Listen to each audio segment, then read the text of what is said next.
So we're going to talk about engaging the shoulders. So I like to really engage the shoulders in every yoga class to get it prepared for various movements. We're putting a lot of body weight on our hands. We're weight bearing into the arms.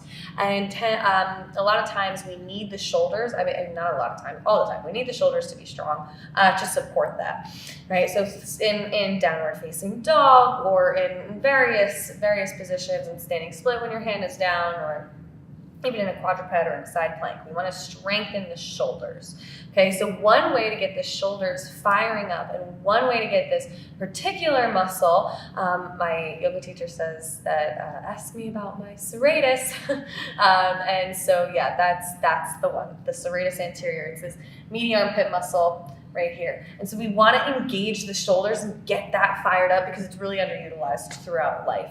And that's going to help us do things like lift the arms up in a better, more efficient way. Okay, so one way that you can engage the shoulders is coming into a dolphin. Now, there's two ways to do that to come into this. You can come right into it, or you can start with what I like to call a dolphin prep. So you can leave the knees down and then bring the elbows directly beneath the shoulders, okay? So you want to watch that you're not flaring out the elbows. You're going to keep them down, and you're pressing into the forearms. If there's tightness in the shoulders or there's any injuries there or in the neck at all, you can interlace the hands, and that'll help alleviate any pressure there. So with the knees down, you want to pull the belly back, so you're engaging the core, and as you do that, you're pressing into the forearms. You see how that's engaging the shoulders. You should be able to feel that, right? So now you can stay here and work on puffing up into that area, getting this, we call these serratus puffs, okay? So really getting that fired up. Now notice that it's different than this cat-cow of the back. So a lot of times when I instruct a serratus puff, people kind of think that we're moving the spine. So it's not moving the spine. We're going to keep that spine long. So notice the difference. So I'm moving up and down with the serratus puff rather than rounding and arching. Yeah?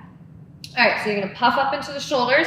Now you can stay here, or you can work on a dolphin and tuck the toes and lift the knees and the hips up and back for a dolphin. And so you want to watch that the head isn't on the floor, right? If the head is touching the floor, puff up into the forearms more, and so that you're really engaging that serratus. And that can be a lot. After a couple seconds, you might want to come down and take a break. You can take a child's pose and flip the palms to face the ceiling to alleviate the shoulders, and then maybe come back into it and try again.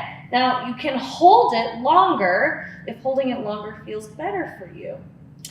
And that is a great way to engage the shoulders, and we'll talk about ways to get other body parts working and mobilized while you're in that position.